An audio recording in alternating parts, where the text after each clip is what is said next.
Hey guys, welcome back to the channel. Just like the title says, today we're going to do my review of My Hero Academia, Heroes Rising. I went to see that movie yesterday, and I wanted to get this video out yesterday, I just didn't have the opportunity. So, like I do with my normal movie reviews, first portion of it is going to be spoiler free, and then we'll get right into the story of what actually happened in the movie. The movie was actually pretty short, about an hour and a half, hour and 45 minutes, so typical anime movie. It showed basically the entire cast of characters, but it really focused on Class 1A. So, initial thoughts. The opening was a little weird, because we didn't really have any kind of context. The villain was pretty cool, you know, kind of pulled out of left field since we never knew anything about him. But apparently, this is a non-canon story anyway.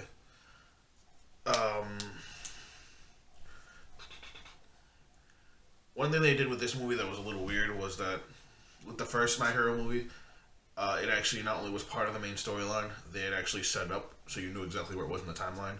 This one was apparently farther than we actually are in the anime, as far as what's been released, so it was a little weird. Music from My Hero is always on point. It was really good. They introduced a couple of new characters specific to the movie that they really made you feel for, even though we only had them for a short amount of time. All the major heroes, Endeavor showed up. You know, all the people you expected to be in there would be there. The storyline was okay. It actually had a lot of plot holes, which kind of surprised me. Usually, My Hero's good about telling a story.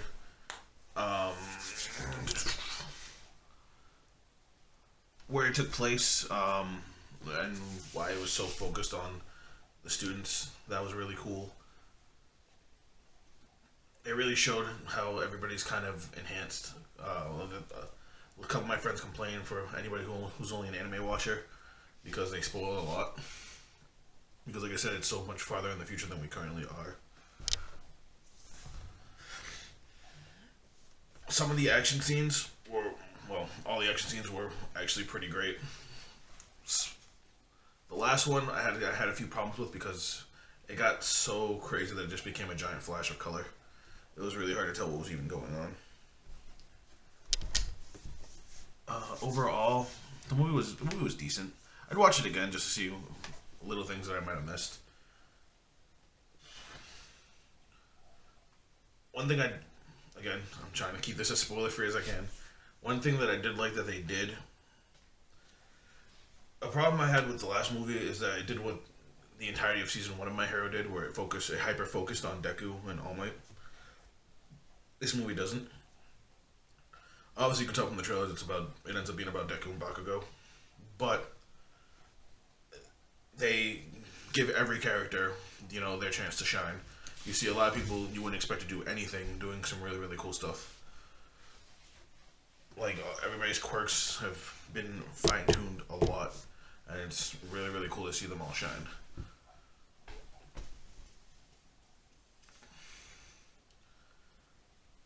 Yeah, that's really about it without getting into spoilers. If I had to rate this movie, though, on a scale of 1 to 10, now, as far as anime movies go, movies I've given 10s to are movies like SAO Ordinal Scale, Dragon Ball Super Broly. I think the original My Hero movie I gave like an 8 or a 9. But like, I want to like this movie, but I don't know.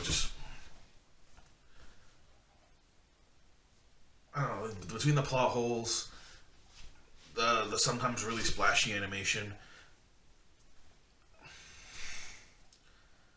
I'm gonna have to go with a 7, 8. It's just I wanted it to be better than it was. It was still good. I enjoyed it, but I feel like they could have took it a step farther and really made it like perfect. But whatever. Beggars can't be choosers. It was a good movie. I do recommend you guys go and see it if you get the chance. I guess it's supposed to be in theaters all this week. Oh, and I went to see it dubbed. Sorry, I know I'm a failure, but that's my spoiler free portion of this review. 7 out of 10 for me. If you guys haven't seen the movie, stop now. Stop right now. Because now we're going into the spoiler discussion. If you're leaving, I'll see you guys the next time. If you're staying, let's get started. Now, the movie opens up. Again, it was really weird. It opens up in the middle of a chase scene. We see Rocklock and a bunch of other heroes that we don't know. They're chasing the League of Villains. The League of Villains are transporting precious cargo. It was a person. From the trailers, a lot of people thought it was going to be Stain. It was actually Nine. Nine is the main bad guy of the movie. They actually end up getting stopped by Endeavor.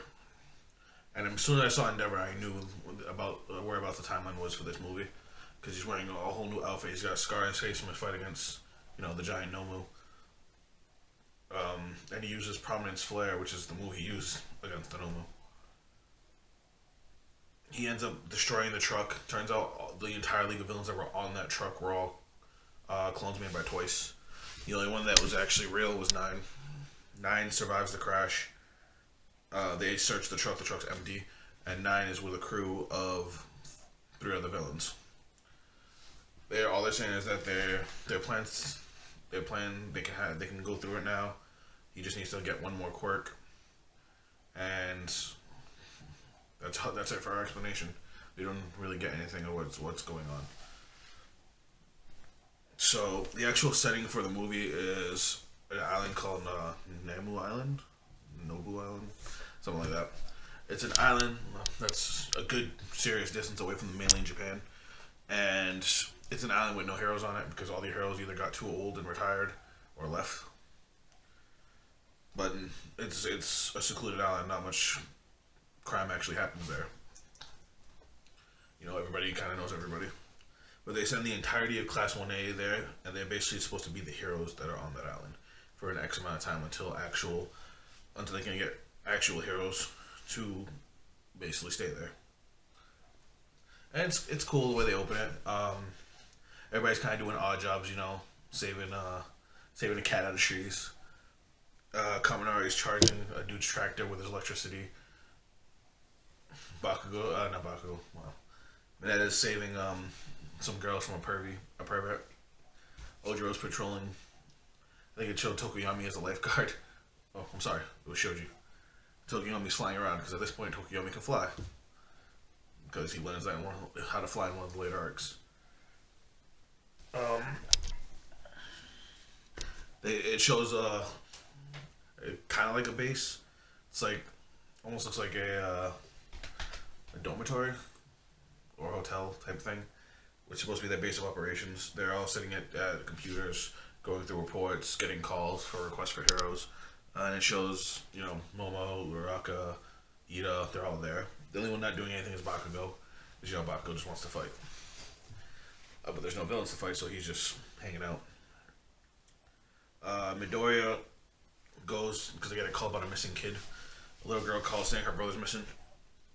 So they take Jiro and Uraraka and they go and try to find this kid.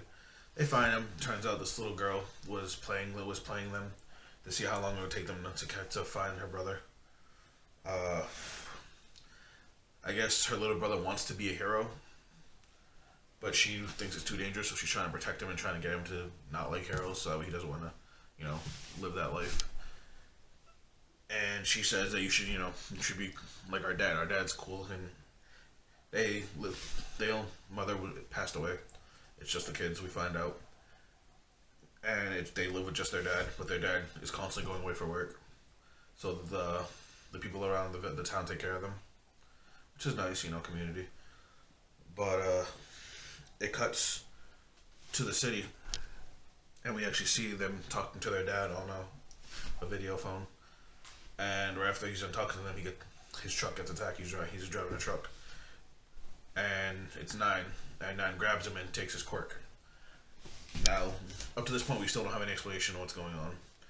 We don't know what this guy's quirk was. We just know that Nine apparently has the ability to take quirks. He says something along the lines of his quirk doesn't work with type B blood, so he has to find another quirk because whatever quirk he stole isn't compatible with him. And then you see that the guy has kids, and that's why he ends up going to the island to go after these kids because he wants the kids' quirk. So, fast forward a little more. It's nighttime now, and everybody basically picks Bakugo to go on patrol for the evening. He's better to patrol all night because he's the only one who didn't do anything all day. Everybody else is exhausted from all the work they were doing. Midoriya's outside exercising, training, trying to teach himself better kicks. And the little boy that he saved comes up to him and basically apologizes for his sister tricking them. But then, it ends up screaming that there's a villain on the island. So Bakugo hears this. Him and Midoriya go to find this villain. They see a giant monster. Bakugo, flies to fight it and does a stun grenade to try to blind it, and immediately stops afterwards. He's like, what the hell? He lets the monster hit him and just walks out of it like it was no big deal. Turns out it was an illusion. It was again the little girl. She was trying to show her brother that heroes are no big deal. So she made an illusion of a monster for them to fight, saying that they wouldn't save him. Bakugo's mad. He leaves. Midoriya, he consoles them, tells them it's okay, tells them that regardless if it was a real hero, a real villain or not, he still had to be there. But Midoriya ends up leaving. The following morning, Midoriya's going to help with somebody with something. What was it? I don't remember. It was no big deal because we never saw him get to it. Basically, the little boy shows up and apologizes for all the stuff him and his sister were doing, and he basically explains how he wants to be a hero, but he doesn't have a quirk that's good for being a hero, but he still wants to try. And he has a pen of Headshot. I think that's who he had, which was cool. He tells him how his sister doesn't want him to be a hero, and all this stuff. But this is where their relationship starts, because Midoriya kind of sees himself in this kid.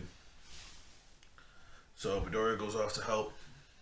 A boy goes and joins his sister, and he tells him that if he works hard enough, he can be a hero too. Now, here's where shit hits the fan. Everything's fine, everybody's patrolling the island, and all of a sudden the yacht goes right through a storm barrier and crashes on the island. And everybody's like, what the hell just happened? The ship's on its side. And then the 4 villains come out, 9 and it's the crew of 3. And they just start attacking everything. So they start trying to call the heroes, trying to get everybody out there. There's villains on the beach. They end up calling, their little guerrilla agency, and Bakugo hears the kids, so he thinks it's bull. Midoriya shows up, he hears this, and he immediately bolts to the beach, faster than before. At this point, Midoriya is able to use 8% of One for All, consistently, which is pretty cool, and he can push himself up to 20. So he gets there, villains are going ham. They cut off communication lines, so everybody's just like, what's going on?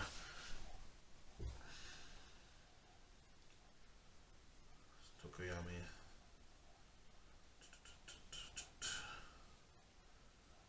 Okay. So the kids go back to their house. Midoriya sees the villains. Midoriya doesn't see the villains. Tokoyami sees a set of villains. And some of the villagers get to the agency. Midoriya ends up looking for the kids, because in his mind he has to assume that everybody else already knows about the villains. Tokoyami goes to take on one villain. He takes a bunch of them, they go take on one villain. And Bakugo and company go and take on another villain. Everybody starts engaging the villains. It starts off with Aoyama, Mineta. They're taking on a villain. They get their butts kicked everywhere until help shows up. So it was a mess. They encounter the villains. They get their butts kicked. More of their friends show up. So we have a dude who's, I think name was Chimera. He's literally just a bunch of animals mashed together. He was super strong. He could literally punch through Todoroki's ice. Nobody could slow him down. At one point, he was fighting Todoroki, Ida, freaking Uraraka, Sato, all of them at once, and they weren't doing anything to him. Another villain was fighting Kirishima, Kaminari and Bakugo. And his whole thing was he had like tape, almost like mummy tape, but anything he wrapped up he can control as long as it's an inanimate object. He can do, like, even if he wrapped up a person, he can control their clothes. He can't control living objects, but you gotta wear clothes. And then there was a girl with hair that she could control. She could shoot it like needles or use it like blades. It was weird. And then of course 9. Bakugo ends up fighting the bandage hero, the bandage villain, and he gets wrapped up. You know, he ends up making Bakugo fight Kaminari and Kirishima until he blows it up from the inside with one of his gauntlets, destroys his gauntlet, and he messes this dude up. At one point, he actually takes his other gauntlet to the dude's face and literally lets the whole explosion off in the dude's face and just takes him out. They never beat the Chimera or the chick with the blades. She just ends up destroying a bunch of ships and stuff. She basically makes it so there's no way off the island. 9 finds the kid and tries to go and take the kid's quirk. Midoriya shows up. He starts trying to fight this dude. Immediately, Midoriya is having issues because the dude starts showing off he has multiple quirks. First quirk he uses is he's able to use air shields, kind of like the dude from 1B. And he's also able to do air blasts with it. Then he starts using finger lasers, and Midoriya's, jumping through trees and stuff trying to fight this guy. He starts getting beat back, and the kids start getting scared, but Midoriya's not going to stop. He's going to keep on pushing until the kids are safe. Little girl gets scared, and she makes a giant, balloon monster of Midoriya, basically to tell everybody that he's here and he needs help. And the first person to get there is Bakugo. Now, Bakugo is actually a ridiculous fighter, and sometimes I forget that he is. He starts fighting 9, and while he doesn't have the strength and speed that Midoriya has, he has way more technical ability. He encounters his quirks, and he immediately finds a way around them. It's crazy. He starts dodging all the lasers. He gets close, goes to do a blast. The dude goes to put the shield up. He manages to grab his hand, deflect the shield, and still get a blast in. And then he shows off another quirk. He makes this giant dragon come out of his back and attacks him, and he crushes Bakugo's ribs. He ends up messing up both of them, and he shows off his 4th quirk, which is basically he can control lightning, and he just launches them both with lightning. Now, there's one thing I missed, because I forgot it was quick. While they were fighting, he realized that Midoriya was getting stronger, because he can actually see a person's quirk. It's kind of weird. He sees almost like an infrared. And he saw Midoriya jump from 8 to 20% as he's trying to fight him, and realizes that he might actually have a quirk worth stealing. So he tries to steal his quirk, and they do the coolest shit ever.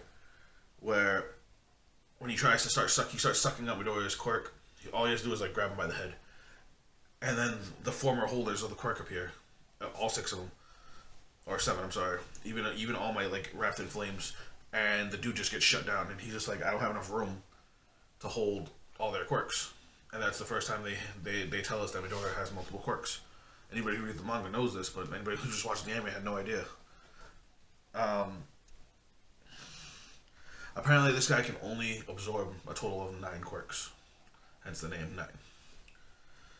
But while Bakugo and Midoriya are fighting him, his body starts, you start seeing purple lines on his body, and he starts to collapse.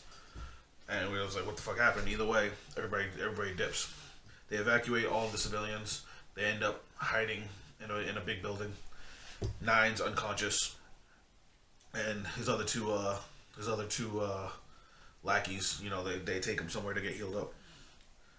So it cuts to the League of Villains, and I guess this guy was an experiment by the doctor that works for the League of Villains, and we end up getting their backstory.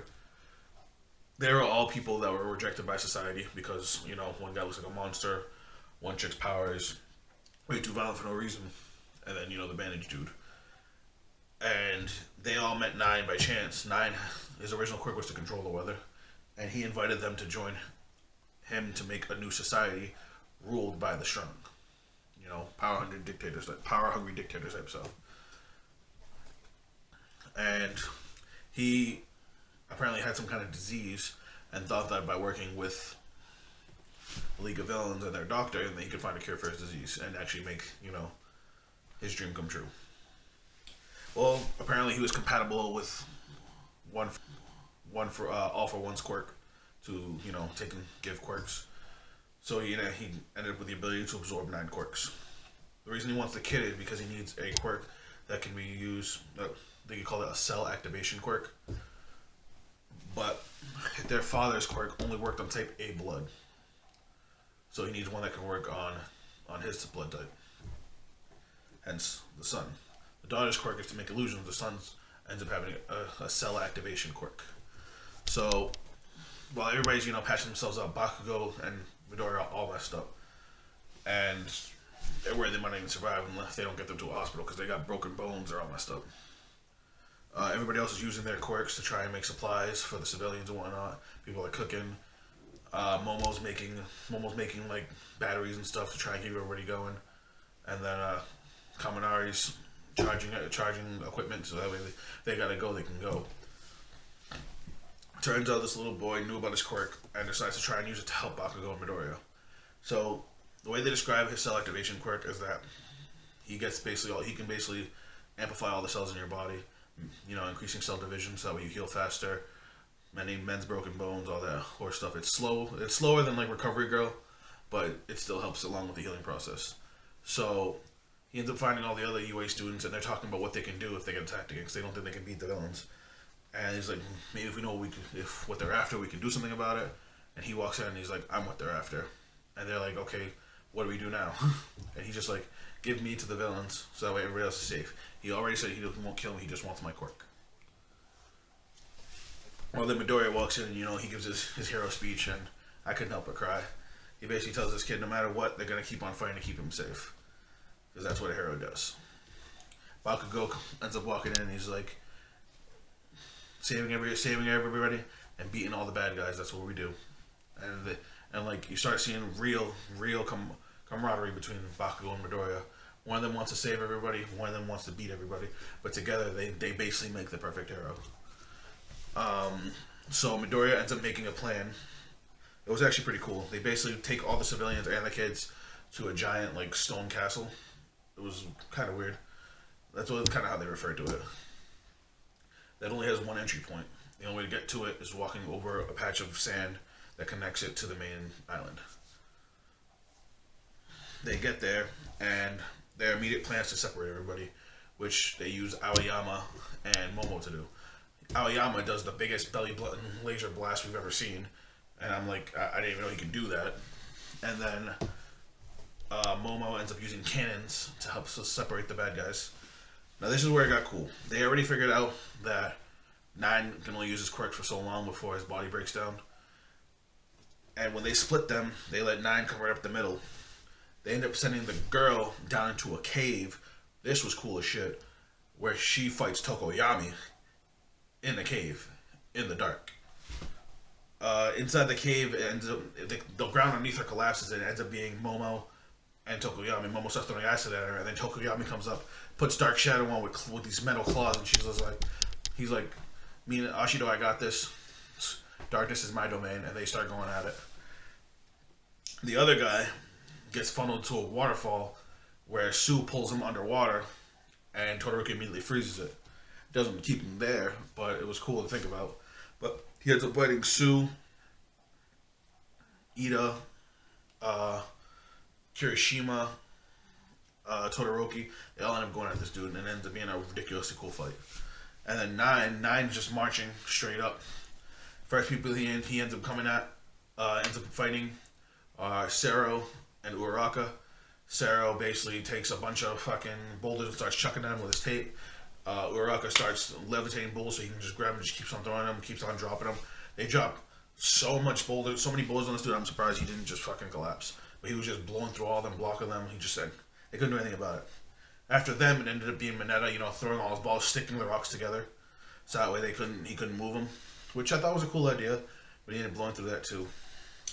Eventually, it got to a point where nobody could stop him, and until Bakugo dives over. Bakugo goes at him. He's like, "I've seen all his quirks." He starts trying to fight him, and then Midoriya jumps in too, and they do some of the coolest tag team shit ever. My actual favorite scene in the movie was this one scene where Midoriya goes in for a flying kick. 9 blocks him and then pushes him back. Bakugo catches him, uses explosions to spin them around, and then whips more Midoriya back at 9 with some crazy amount of force where the ground like splits. It was so cool. The movie, everything, all the action scenes looked cool. They just went so over the top that it just became ridiculously unrealistic. It became like trying to shove Dragon Ball into My Hero. My Hero has always been cool about, you know. I know their fights were a lot of like one shots or like someone gets beat quick, but a lot of it made sense as far as what was going on. This just took it out the park. Because as they're fighting nine, they're starting to win. His body starts breaking down. So like, cool, we're doing it. And then he just drops lightning on them and just takes them out. He ends up walking back up. You know, he was wearing some weird like body armor to like help with his body, and it starts falling off because they were beating his ass so bad. But as far as he thinks the lightning stopped him, it cuts back to Todoroki and crew fighting, and they're all getting their ass whooped by this Chimera dude. Turns out he can breathe like energy blasts. So Todoroki comes up with a plan, but he says it requires him to touch this dude. So they do this really cool combo attack where Sue and Ida start distracting him, and he's riding his ice with Kaminari right in front of him. Not Kaminari. Wow, Kirishima. Kirishima does Unbreakable Red Riot, so he can actually get him to the Chimera. Todoroki grabs the Chimera. The Chimera tries to hit him. Ida fucking kicks his head away. He tries to hit him with his tail. Sue jumps on his tail. Basically, he gets a flash from Endeavor talking about how to use his flame by increasing his own body heat with it. Well, he decides to do the opposite with the ice, and he puts his fucking arm in this thing's mouth and freezes him from the inside by dropping his own body temperature to the point where he's freezing too. It was really cool, and I thought he killed the dude. It cuts back to the chick with the hair fighting Tokoyami. She's actually winning because her attacks are too fast, and Tokoyami can't respond fast enough. Mina ends up throwing a bunch of acid at her hair and like destroys her hair. But even with short hair, she's still able to shoot it, and she shoots it at the ceiling. And at one point, she actually hits Ashido as she's jumping around. Ashido drops, and Tokoyami loses his mind. Absolutely goes mad with rage, and Dark Shadow just takes over and just destroys this chick. But all the needles she was spraying tore open the cave they were in, and light came down, so he was able to get him back under control. But he was able to beat her first. It was pretty cool. Then it comes back to Nine. Nine's about to get to the kid. Nobody can stop him. And then Bakugo and Midoriya show up and start beating his ass again. And he's like, "How did you survive my lightning?" He's like, "We knew that you can do that because you did it to us last time." So they used Kaminari as a lightning rod to absorb all the lightning. It was hilarious. He was doing the. So they start going at him. He just decides he's had enough, and he just goes ham with his weather quirk and makes a giant tornado. And Bakugo and Midoriya do the coolest thing ever, trying to deal with this. Midoriya does a Detroit Smash with 100%. Bakugo does his Howitzer Impact, the move where he spins, and they're literally trying to fight back a tornado. They end up losing and getting wrapped in the tornado. And Nine ends up grabbing them with his dragons, and you know they're all messed up, they're all bleeding, and he's about to get to the kid. He's about to just screw it and kill everybody. Sato's in the cave holding back like boulders and stuff that are bursting through from all the rubble. Little kid just wants to give himself up. Nine actually grabs his sister and is like, "If you don't come with me and give me your quirk, I'm gonna kill your sister." So he runs after this dude, and Midoriya is just like, "That's it, we can't do it." It's like, "Bakugo, I got a crazy idea, man. That's the only way we're gonna beat this guy." And Midoriya's all covered in blood. Bakugo, he's all sliced up, and they reach out and they grab each other's hands, and Midoriya's blood basically gets in Bakugo's hand because he had cuts on his hand, and they immediately just explode, and it just destroys the dragon quirk. It's these crazy blue dragon heads. They end up on the ground. He's attacking them, and all his attacks are just getting blown away. He's like, "What the hell did you do?" And this is the point where I just fell in love with Bakugo, because Bakugo realized what just happened, and the first thing he asks Midoriya is, "What's gonna happen to your power?" And he's just like, "I don't know. I mean, we saw what happened with All Might. Eventually, his ran out, but he was able to use the Empress to protect us. And Baku's like, this is going to be the end of your dream. And he's like, I don't care. We need to save these people. We need to beat this guy. We need to win. And it was crazy because they both immediately go 100%. You know, Deku's hair goes back in blue. Bakugo's turns orange. He's got orange lightning. And they do a double Detroit smash. Except they weren't aiming it at 9. They aimed it straight up. And basically 9 had made a giant hurricane right on top of them. And they just split the shit right open. Made a giant hole through it with just air pressure, and then the shit exploded. This is where it got very Dragon Ball Z-ish, because they just started going ham. There was explosions everywhere. They were both fighting with broken arms. Bakugo was fucking doing huge ass explosions, pumped up by One for All. Midoriya just did not care that his arms were broken.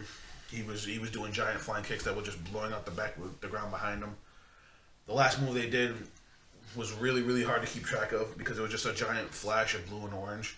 And Midoriya comes out. Literally, you don't even see him. You just see his eyes, while the rest of him is covered blue. And it ends up showing one last second right before he kicks 9 in the face. And then Bakugo comes up and does a huge ass blast. Just nukes the dude into the water. And the fight's over. They both collapse. They're knocked out. Everybody's happy. You know, day saved. Blah, blah, blah. All Might shows up. All Might, you know, he's trying to console both of them. Midoriya wakes up, and he wakes up first, and he asks him, where's Bakugo? Is Bakugo okay? He's like, Bakugo's fine, you guys did it. And he explains to him that he had to give Bakugo One for All. Freeze. Pause. I'm sorry, I missed something. Something they did that was kind of sad with the fight with 9 is they mirrored the fight that All Might had with All for One, where it showed the flames of One for All burn out. They did that same thing with Deku as he did his last kick to 9, basically saying the quirk left Midoriya. Once he tells All Might about this, All Might's wicked upset, but he knows he had to do it. And then something weird happens. The red markings that always appear through Midoriya's veins when he uses all One for All, they appear again, and even while he's unconscious, and All Might realizes that that he still has the quirk. Basically, it was supposed to be the previous owners of the quirk were still living inside the quirk, and they decided that Midoriya is going to get to keep it. Bakugo lost all memories of ever having the quirk. His arms were still busted up, and you know he had to heal. He was all pissed off about it. It never shows. Nobody ever figures out what happened to 9, but the other 3 villains get arrested. It cuts to 9, burned and all fucked up, but still alive.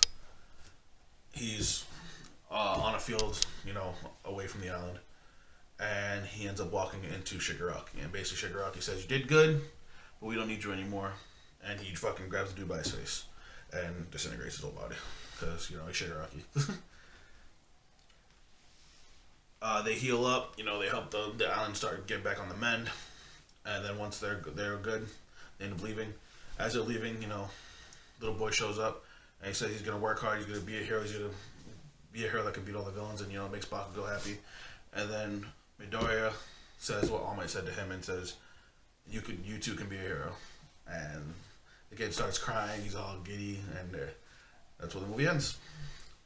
Like I said, it wasn't a bad movie, it's just, if it's not going to be a canon movie, they might as well just go all out.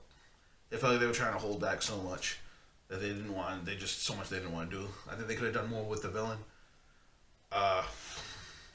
I think they could have made the action scenes a little easier to watch. But overall, all in all, it wasn't terrible. Anyway, I hope you guys liked this review. If you didn't, oh well. Please feel free to like the video or not. Give me your opinions in the comments if you think I'm wrong, or think if you guys thought something else. I'd love to hear you guys' thoughts. But it's the end of this video. I'll see you guys on the next one. Later.